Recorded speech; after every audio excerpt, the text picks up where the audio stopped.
Pernah nggak sih ngerasa udah minum air banyak banget pas sahur, tapi siangnya tetap aja lemes dan haus? Ternyata nih, ada loh cara minum yang lebih cerdas yang bener-bener bisa mengubah cara kita berpuasa. Yuk kita bedah bareng-bareng rahasianya. Nah ini dia nih. Kalau Anda sering ngerasain ini, tenang. Anda nggak sendirian.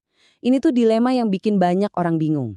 Kita mikirnya udah minum bergelas-gelas, tapi kok kayaknya badan kita malah nolak.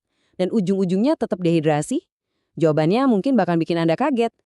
Yep, Anda nggak salah baca. Gimana kalau saya bilang cara kita minum itu justru yang bikin kita makin haus? Kedengarannya aneh ya, tapi disinilah inti masalahnya. Kuncinya itu bukan cuma soal berapa banyak air yang kita minum, tapi lebih ke bagaimana cara kita meminumnya. Oke, bagian pertama kita bongkar dulu mitos terbesar pas sahur. Kita semua pasti pernah deh, beberapa menit sebelum imsak langsung tenggak air sebanyak-banyaknya. Logikanya kan makin banyak air, makin bagus buat seharian kan? Ternyata logika itu salah besar. Coba deh bayangin dua skenario ini. Skenario pertama, Anda langsung minum 3 gelas air dalam sekali teguk. Apa hasilnya? Tubuh kita jadi kaget, dan ginjal langsung kerja ekstra buat buang kelebihan cairannya.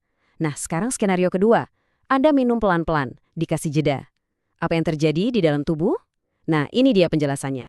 Jadi, ini dia angka kuncinya. Tubuh kita itu ternyata cuma bisa menyerap sekitar 200-250 ml air aja setiap 15 atau 20 menit. Kalau kita minum lebih dari itu dalam waktu singkat, sisanya ya nggak bakal terserap dengan baik. Gini deh gampangnya. Waktu Anda ngebanjirin tubuh dengan air, sistem kita tuh nggak mikir, oh oke ini simpanan buat nanti. Justru sebaliknya, alarm di tubuh kita bunyi dan menganggap itu sebagai kelebihan cairan yang harus banget segera dibuang. Istilah ilmiahnya itu namanya diuresis. Inilah alasan utama kenapa habis sahur kita jadi bolak-balik ke kamar mandi dan paginya udah haus lagi. Air yang kita minum itu cuma numpang lewat, nggak sempat diserap sama sel-sel tubuh kita yang sebenarnya butuh banget. Oke, masalahnya udah jelas ya. Sekarang kita masuk ke bagian terbaiknya, solusinya. Dan solusinya ini super sederhana dan bisa langsung Anda coba besok sahur. Siap buat strategi yang bakal bikin puasa Anda jauh lebih enak? Rencananya gampang banget, jadi selama 1 jam terakhir sahur, siapin aja 1 liter air. Pertama, minum 1 gelas. Udah, lanjutin lagi makan sahurnya atau siap-siap. Nanti sekitar 15 atau 20 menit kemudian, minum gelas kedua. Gitu aja terus sampai airnya habis. Simpel kan? Biar lebih kebayang, ini dia jadwalnya. Misalnya imsak 1 jam lagi nih. Di menit ke-60, minum gelas pertama. Terus lanjut sahur. Pas di menit ke-40, minum lagi gelas kedua. Nanti di menit ke-20, gelas ketiga. Dan gelas terakhir pas banget beberapa saat sebelum imsak. Teratur dan gampang banget buat diikuti. Nah, ini dia kuncinya. Dengan ngasih jeda waktu, kita itu artinya bekerja kali sama tubuh kita, bukan malah melawan dia.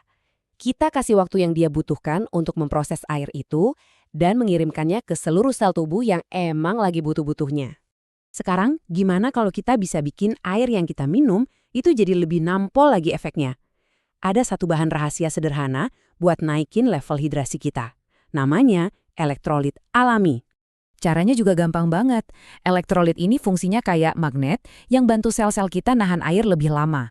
Anda bisa coba ganti salah satu dari 4 gelas air tadi dengan air kelapa. Atau, cara yang lebih simpel lagi, tambahin aja sejumput garam, dikit aja ya, sama sedikit madu ke dalam air putih. Ini beneran trik hidrasi yang efektif banget. Jadi, apa sih hasil akhirnya kalau kita ngelakuin ini semua? Ini bukan lagi cuma soal biar nggak haus, tapi ini soal mengubah total pengalaman puasa kita. Dari yang tadinya cuma sekedar bertahan, jadi lebih bertenaga dan produktif. Perbedaannya tuh kelihatan jelas banget. Kalau pakai metode minum sekaligus, energi kita tuh naik turun drastis.